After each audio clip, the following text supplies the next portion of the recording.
cases, whether it's biannually or quarterly, we will already be familiar with their space. We'll have a baseline of the radio signals. We'll understand what kind of things are there, because a key element in doing a sweep is looking for any changes, looking for anything that might be different.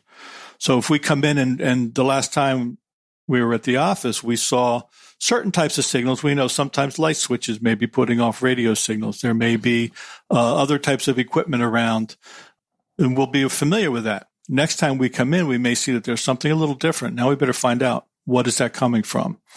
And that's one of the great values in that.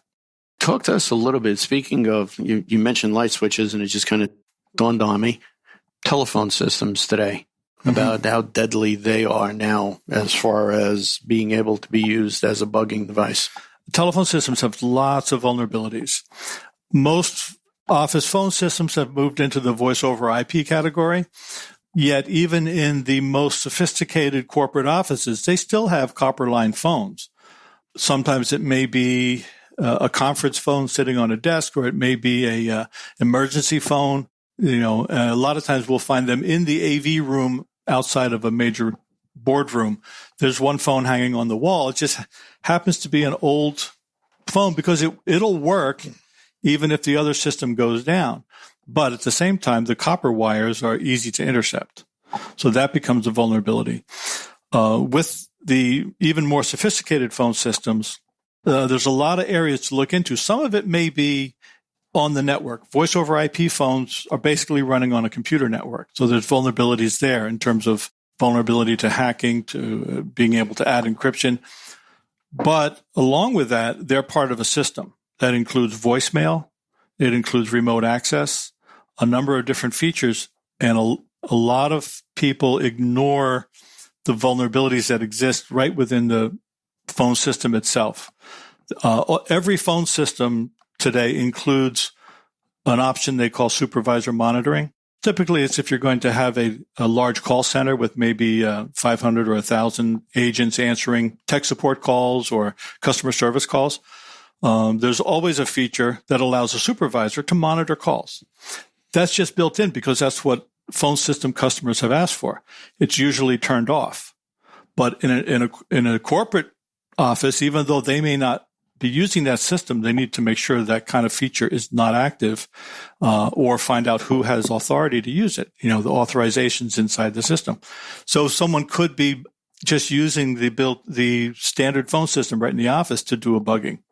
They could be dialing into somebody else's office and turning on a feature, listening in. One of the things we would always ask when we're in the consulting of, again, somebody believes that they're being at a vulnerable level, is we ask them to do an audit of the phone. And it's incredible how many times the CEO's phone, in a simple setup, he has an instrument on his desk. He has one by his couch, and he has a secretary outside that can answer the phone. And then all of a sudden, you find out that there's a fourth one. And where's the fourth phone? Right. And it turns out it's on somebody's desk, 2 floors away, that they can actually listen in on what you got. The people who manage the phone system, they have a lot of power. So our clients, we tell them they need to make sure that their telecom people and their IT people similarly need to be trusted. They may need to put a little extra care into that area too. So, Charles, you mentioned in the different categories of sweeps that, I guess a higher level of a proactive recurring sweep is a special event sweep. How does that differentiate itself from a normal proactive So the special events come up for us often. That could include a board meeting. It could include a senior management meeting. They may be using a hotel, down in Miami someplace, and deciding that, they're going to have all the senior management come from around the country, discuss where the company's going, what the future holds, unveil some new plans, board meetings, and any other kind of event like that takes place. It could even be product announcements. So when we're contracted for those, if it's an event taking place at the office, that's where If we've been there for proactive sweeps, it really helps because we'll already know the space. Quite often we're going into an area perhaps we haven't been before. So it may take a little extra time. We have to be a little extra careful. But that's what we see as kind of the second category. And there could be a variety of events, as I mentioned, just a few, but there could be others where it suddenly occurs to them, hey, we're going to be discussing some important stuff here. Well, let's make sure we're safe.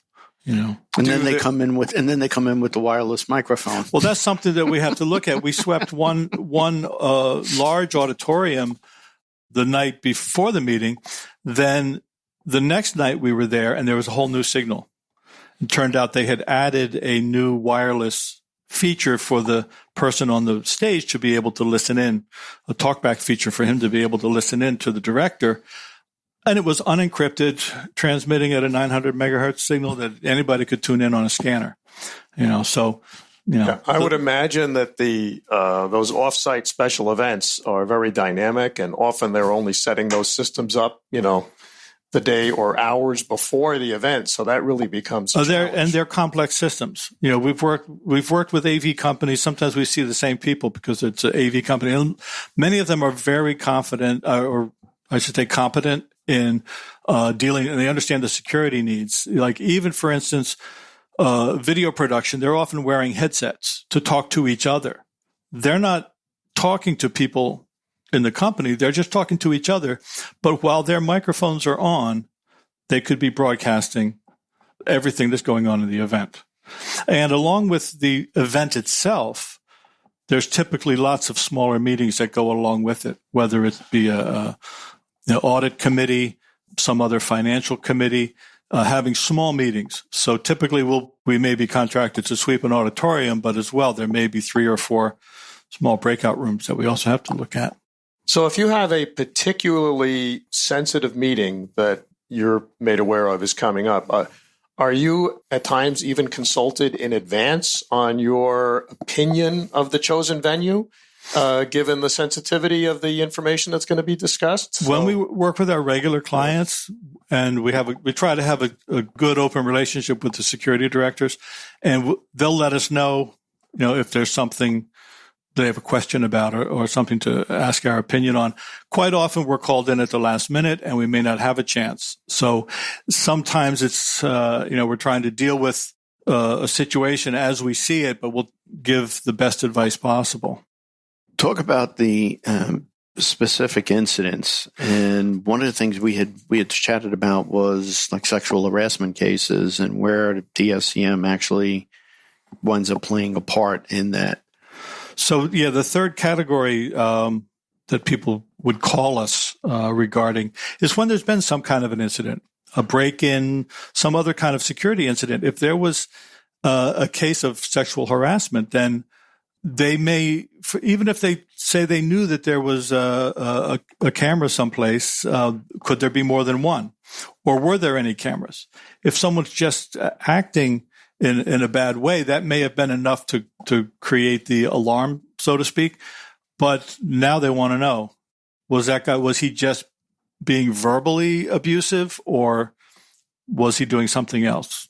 Was there some other problem going on? So, we've been called in a variety of cases to help resolve hidden camera cases.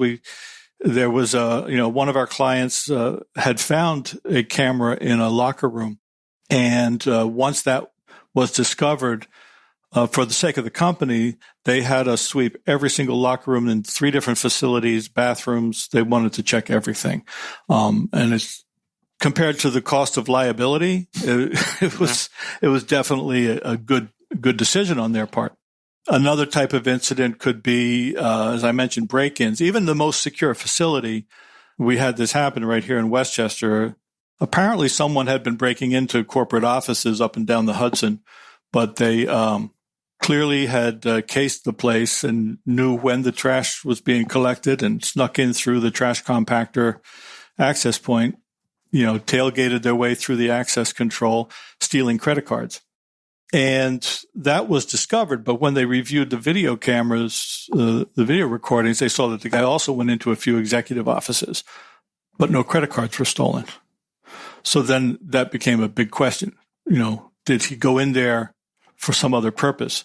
He may have just been stealing credit cards as a cover for going in for a more nefarious. So I would imagine that would drive the those types of activities would drive what you'd be recommending for the frequency of right. Now, in sweeps. In that particular case as well, we had been in there probably just a month earlier in the very specific office that they were most concerned about. So because we're familiar with it, they called us up. We were there that same day to conduct a sweep that night so that they could be assured that there was no problem there. So the it's almost like these COVID tests. You could get tested 35 times in 35 days.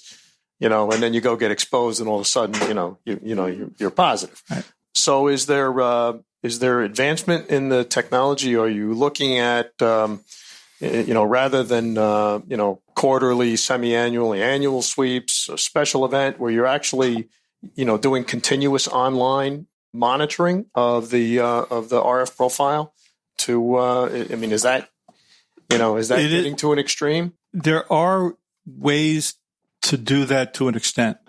They typically require a significant buy-in from the company that they want to check. For instance, one system that we looked into, they monitor cell phones in the company, and you register every employee's cell phone. So in other words, this is a bigger process. It's not just coming in one day and sticking something in there, but they register every employee's cell phone, and then they can set these systems up in multiple buildings, and they'll know if any cell phone comes in that's not one of the registered ones, that can raise a flag. So that's an extreme case, but in some situations that might be valuable. There's, the simplest thing is to keep communication with professionals in the security field. If you don't have your own in-house security director, you should be in touch with a consultant, and if there's any questions that come up, if there has been anything peculiar, you want to, take the professional steps to look into it. Yeah, I think when you talk about, stalking cases, the prevalence of, covert video being used against the victims, we've actually seen situations where, cameras were secreted at places of business. Like you were saying, with the one company with a camera in a locker room, but you have people that, an employee starts a relationship with someone, and they it gets to a point where it becomes problematic. One of the employees is terminated before that person leaves, puts a covert camera in, and then all of a sudden, now you're going back, and as the case develops and you wind up, and when orders of protection are filed and then subsequent arrests are made, they don't realize that there's still the company doesn't realize that there's that potential to that camera being there. And it's something that they really got to pay attention to. Yeah. You got to sort of think outside the box when it comes to this. And unfortunately, it's not just the lower level employees. A lot of the cases that we deal with, when we discover a device has been planted or a real breach has happened, it's oftentimes an executive, perhaps, one that was already in negotiations to be hired by a new company, or someone who was having, personal problems.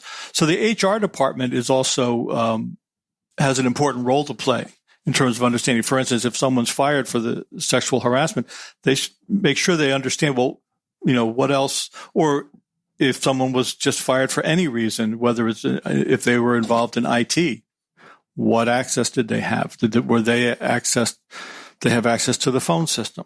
Things like that. We had one. This was a while ago, but one of our firms that we work with, they were hired because the company one Monday morning, everybody came to work and they all had voicemail messages on every single phone in the company, which was an irate caller bad-mouthing the CEO. They were like, "How did this happen?" It was a phone call. It was a recording of a phone call from 6 months prior. Long story short, they had recently fired one of their IT people who was responsible for the phones. We were able to track down that he had dialed in to their